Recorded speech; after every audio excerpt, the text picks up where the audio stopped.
What is up, guys? Steven here, and I'm going to bring you an OU replay today. As you can tell by looking at my team, I'm using stall. This team, I made it yesterday. My boy CERN, and I think the team is actually pretty good. There are a couple weaknesses that I'm not really sure how we could alleviate them, but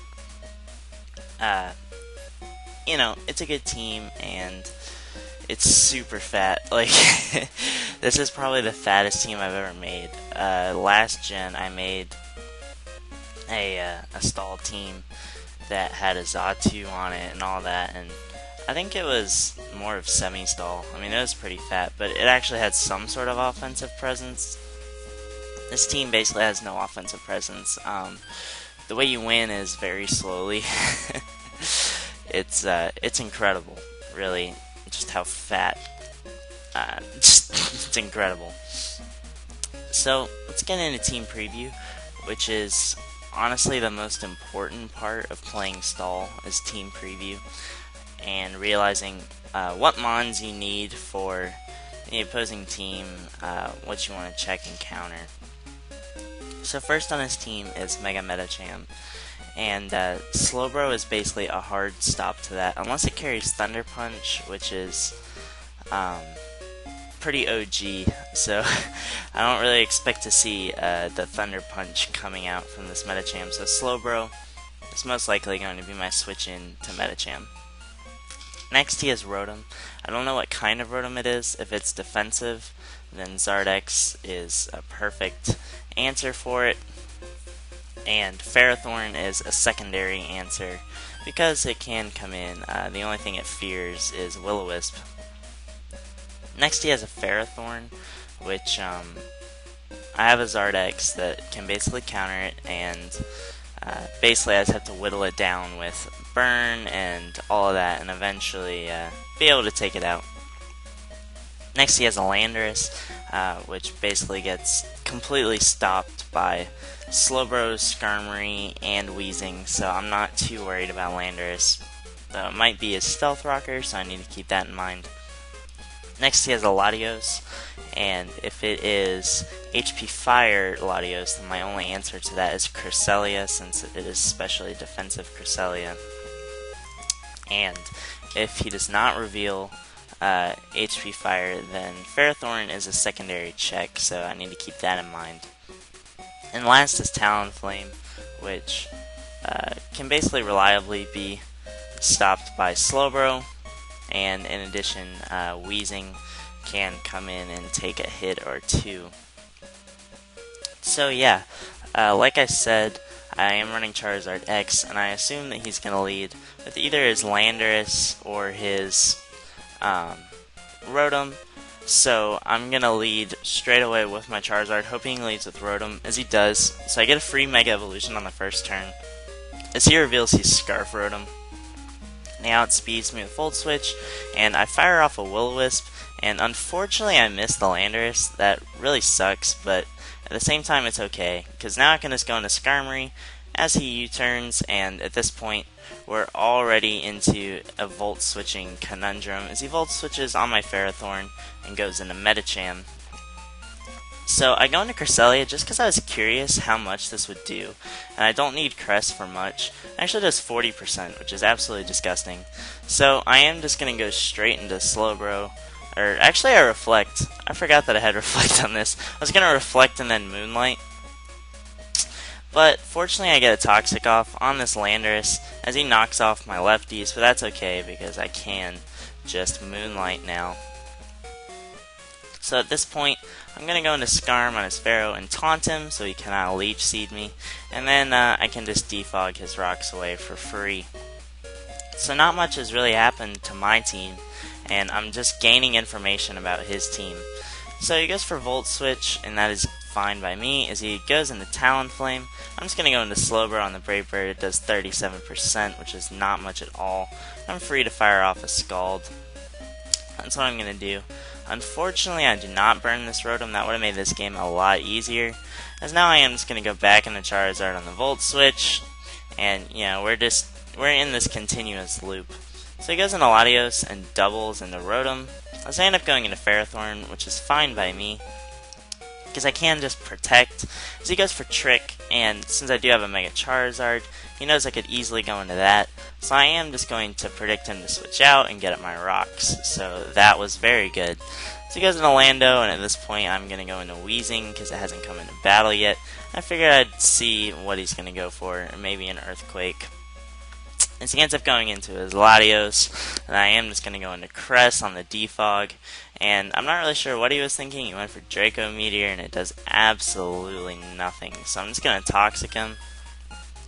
And that's amazing, because I can basically just Moonlight for free now. And at this point, I'm going to go back into Skarm, as he actually Leech Seeds this time. And I am just going to taunt him. I don't want any hazards on my side of the field. I don't have any reason to play riskily. So I'm going to switch out as he goes into Rotom. And he Volt switches again, as I'm in Ferrothorn. So Mega Medicham is here. And this time I am going to make, the safer play and go into Slowbro. And it still does 35%, which is absolutely disgusting. But I get another free Scald. And once again, I don't burn the Rotom. It would have been so nice because it would take 12% every time it came in. So now he Volt switches again on my Charizard. And goes into Lando. And, once again, I can just go into Skarm. I mean, I don't have to make predictions. I'm running Stall. And when you're using Stall, you don't have to play riskily. You basically are just free to go into the appropriate checks, because momentum means nothing for the opponent if they don't have hazards up. Like here, he goes into Medicham to bait my Slowbro, and he goes into Rotom, but that doesn't really matter because it doesn't have hazards, so all I took was 14% from Charizard. That's nothing. So once again, I'm going to go into Slowbro. He goes for Brave Bird, and it does practically no damage. So I'm free to fire off another Scald. So he goes into his Latios, and at this point, I'm not really sure if he has HP Fire or not. So I'm going to go into my own Pharaoh. So he goes into his Pharaoh, and I took this as an opportunity to roost with Charizard. So he goes into Rotom. So this is kind of a 50-50. He could have Hydro Pumped to try to kill me here, but I still do have that Ferrothorn.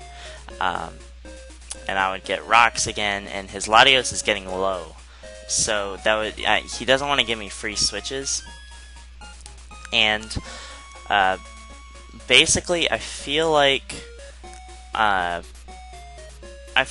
he's gonna Volt Switch. So I stay in predicting that and go for Roost. As fortunately, he does Volt Switch, and I get my Roost up, and I'm back up to 63%. So this is still a switch into his Rotom. So he goes into Latios as I go into Ferrothorn. And I protect again like I did last time. So he goes for Trick, and since last time I got up Rocks, and like I said, his Latios is getting low, I'm going to go into Charizard because I really lose nothing by it since I'm at such a high amount of health. And I'm just going to fire off a Dragon Claw, and that does a decent amount to his Lando, which I'm assuming is Scarf as well since he doesn't have lefties, and he has Stealth Rocks on his Ferrothorn. So we're back into Volt Switch, Volt Turn game. So he goes into Rotom, and I don't want to be tricked, so I go into Zard. And once again, I can go straight into Skarmory. The reason I know people don't generally like watching Stall, but the reason I'm doing this is to kind of explain how Stall is played. And as you can see, I'm not really making any bold predictions. I'm just preventing hazards, and I'm just trying to slowly whittle down his team. So I go into Slowbro on his Medicham again, and it does 30%, which means he got a max roll last time. And I'm free to just Scald again. So he goes into Latios, and at this point I'm pretty convinced he doesn't have HP Fire, or it would have gone for it one of these times. So he goes into Medicham on my Ferrothorn switch in, and I'm going to go into Slowbro as he doubles into Rotom. And again, it doesn't help him because there are no hazards, so I'm just switching into the appropriate check until he attacks. As he finally just goes for High Jump Kick on the Slowbro, and he does it twice, and I burn his Mega Medicham, which now I can whittle that down with hazard, with residual, and just wear it down, wear it down, wear it down, wear it down, wear it down. And at this point he forfeits. Basically, his Latios was about to die. His Lando was at like 10%, it was about to die. I burned his Mega Medicham, so he couldn't even take me out with a crit on this Slowbro, so I was just gonna slack off and be back at full, and basically he had no way to prevent me from defogging and keeping hazards off my side of the field. And really, like I said at the beginning, when you're using stall, especially this team, like I said, that doesn't have much of an offensive presence, you have to win very slowly and very patiently, and that's basically what I did in this game. As you could see, I didn't need to take risks. I'm playing stall, and I know that that PokeAim says that he plays really aggressively with stall, which is actually a style of stall that can work very well, because if you use stall and you make some plays, then you can win. But if you make the wrong plays, you can lose very, very quickly. So generally, when I use stall, I take my time, and I don't really play riskily. I didn't need to play riskily. As I said in Team Preview, I had answers to all of his Pokemon. So I really lost nothing by just going into the appropriate check and just wearing him down slowly with status and stuff like that. And yeah, that was a good game. I thought his team was very good, and Volt Turn is annoying since I don't have a ground type, but at the same time, it didn't matter. I won eventually, and yeah, guys, I know I haven't ever posted a stall battle, so let me know what you think about that in the comments, and I will see you guys next time. Peace.